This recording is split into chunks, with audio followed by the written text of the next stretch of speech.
The champagne flutes clinked around the table as Thomas's father, Richard Bennett, stood to make a toast.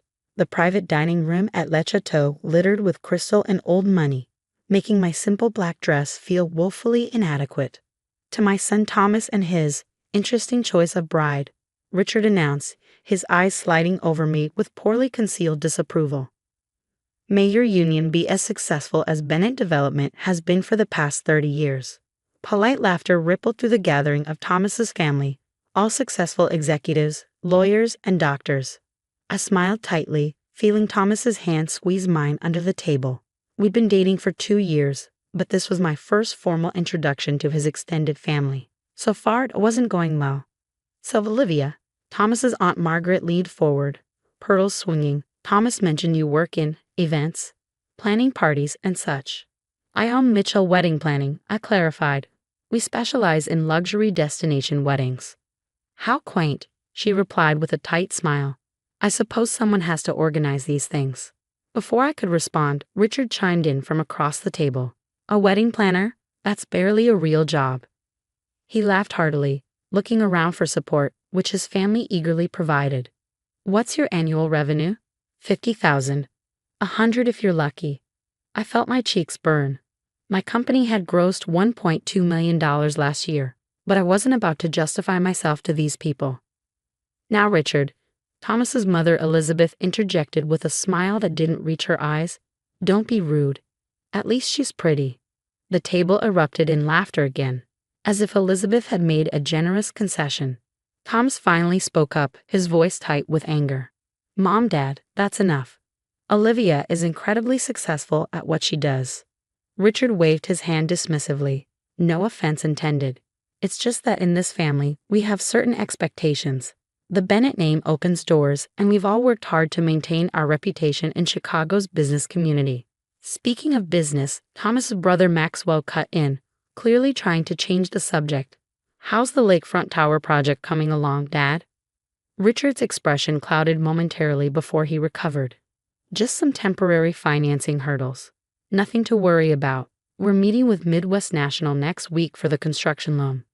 The conversation shifted to safer territory, but the damage was done. Throughout the meal, the subtle digs continued. Comments about my middle-class upbringing, questions about whether I'd be playing with flowers and dresses forever, and speculation about whether I could adapt to the Bennett lifestyle. Later that night in our apartment, Thomas apologized profusely. They're snobs, Liv. I'm so sorry. Once they get to know you, they'll see how amazing you are. I wasn't so sure. The Bennetts had made it clear they thought Thomas was slumming it with a mere wedding planner. What they didn't know, what almost no one knew, was exactly who Mitchell Wedding Planning's clients were or who my family really was. 3 weeks later, I was in my downtown office reviewing a contract for a Saudi prince's daughter's wedding when my personal phone rang. The caller ID showed Mitchell Financial Holdings. Hi, Dad, I answered, swiveling to look out at the Chicago skyline. Olivia, how's my favorite entrepreneur? My father's warm voice was a balm after the previous weeks of cold interactions with the Bennetts. Busy. The Sheikh Al Fayed's wedding is going to be our biggest event yet. 400 guests, 3 days of celebrations. That's my girl. Listen, something interesting crossed my desk today. Bennett Development has applied for an emergency construction loan. Apparently, their primary lender pulled out at the last minute, and they're scrambling to keep their lakefront tower project afloat. I straightened in my chair. My father, Jonathan Mitchell, wasn't just any banker. He was the CEO of Mitchell Financial Holdings, one of the largest private banking institutions in the Midwest. Our family had been in banking for 3 generations, managing wealth for some of the most influential families and governments around the world. Is that so? I kept my voice neutral, though my mind was racing. Yes. Quite a substantial amount, $24 million. The loan committee flagged it because of some concerning fluctuations in their recent project's profitability. They're overleveraged, and you're telling me this because... My father chuckled. The loan officer noticed your name connected to Thomas Bennett in our family office records. He thought there might be a potential conflict of interest, given your engagement. I twirled a pen between my fingers, thinking, do the Bennetts know who you are? Who we are? Apparently not. Richard Bennett addressed his application to the loan committee with all the confidence of a man who assumes approval is a foregone conclusion. The irony wasn't lost on me.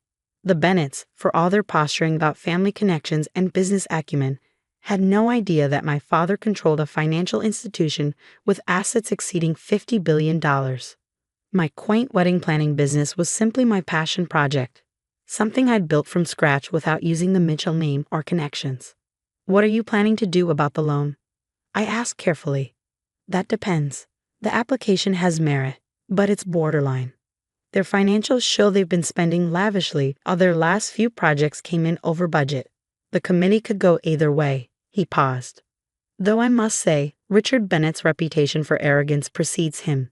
They're not good people, Dad, I said quietly, remembering the humiliation of that dinner. Thomas is different, but his family. They made it very clear they think I'm beneath them. Another pause. I see, my father's voice had cooled considerably. Then perhaps Mr. Bennett should learn that appearances can be deceiving. 2 days later, my father called again. The loan committee has made their decision. Given the risk factors, Midwest National is declining Bennett Development's application. I felt a complicated mix of emotions. Vindication, certainly, but also concern for Thomas. Will they find financing elsewhere? Possibly, but not quickly and not at favorable rates. Our rejection will raise red flags for other lenders. Richard Bennett made quite a scene when he received the news. Demanded to speak to the bank president. And did he? My father's laugh held an edge. Indeed. I took his call personally. I may have mentioned that our risk assessment was thorough, and that perhaps he should be more careful about dismissing people based on their occupations. Dad, you didn't. I also suggested that if he needed character references in the future, his future daughter-in-law comes from a family with considerable financial expertise. I closed my eyes, imagining Richard Bennett's face as realization dawned. How did he react? Let's just say I don't think you'll have any more problems with the Bennetts underestimating you. Richard's exact words were, Mitchell, as in Mitchell Financial Holdings. The silence afterward was rather satisfying. That evening, Thomas called me, his voice tight with stress. My father wants to have dinner with us tomorrow night. Just you, me, and my parents. He was unusually insistent. The next night found us at the Capitol Grill, a significant step down from Le Chateau, but still upscale. Richard and Elizabeth Bennett were already seated when we arrived. Richard stood immediately, something he hadn't bothered to do at our previous dinner.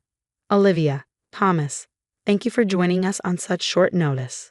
His smile looked painful. Elizabeth was equally transformed, reaching out to squeeze my hand. Lovely to see you again, dear. That's a beautiful dress. Throughout the appetizers, the conversation remained painfully polite, with Richard and Elizabeth asking thoughtful questions about my business and commenting on how entrepreneurial spirit was so admirable. Thomas looked increasingly confused by his parents' behavior. Finally, as our main courses arrived, Richard cleared his throat. Olivia, I believe I owe you an apology. My comments at our last dinner were inappropriate and uninformed. I've recently come to understand that appearances can be deceiving. Elizabeth nodded vigorously. We were terribly rude and we're deeply sorry. Thomas glanced between his parents and me. What's going on here?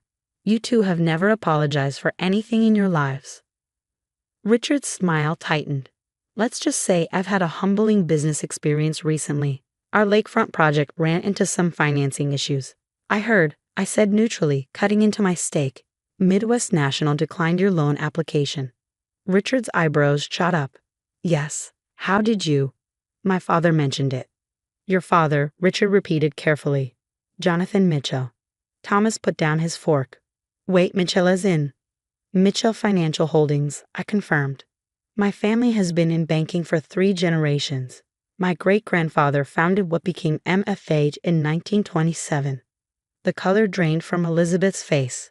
But, your wedding planning business is something I built myself because I love it. Our clients include royal families, tech billionaires, and celebrities who value privacy and discretion. That's why you won't find our portfolio splash across social media. Richard looked like he'd swallowed something sour. So when I said that being a wedding planner is barely a real job, yes, that was unfortunate timing, considering my father was reviewing your loan application the following week. The bank president I spoke with, Richard said slowly.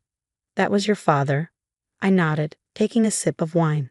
He mentioned you had a memorable conversation. Thomas was staring at me. Liv, why didn't you tell me who your family was? I turned to him, momentarily concerned. We'd never discussed my family's wealth because it had never seemed important to our relationship. Would it have mattered? Of course not, he said immediately. I could have prepared better for meeting your parents. And I would have warned my family not to act like such entitled jerks. Richard cleared his throat again. About the loan. I don't suppose. The loan decision was made by the committee based on financial considerations, I said firmly. My father doesn't overturn sound business decisions for personal reasons. That said, he mentioned your application had merit, despite some concerning patterns in your recent projects. Hope flickered in Richard's eyes. If you're willing to adjust your business plan to address those concerns and perhaps scale back some of the more extravagant elements of the design, Mitchell Financial might reconsider a modified proposal. That would be extremely generous, Richard said, humility sitting awkwardly on him like an ill-fitting suit. Elizabeth leaned forward. We really are sorry, Olivia. Our behavior was inexcusable. I wasn't entirely convinced of their sincerity, but I was willing to give them a chance, for Thomas's sake. I accept your apology, I said finally, and I hope we can start fresh. But understand this, I'm proud of the business I've built. I don't need the Mitchell name or fortune to validate my work. Thomas reached for my hand under the table, squeezing it supportively. Richard nodded slowly.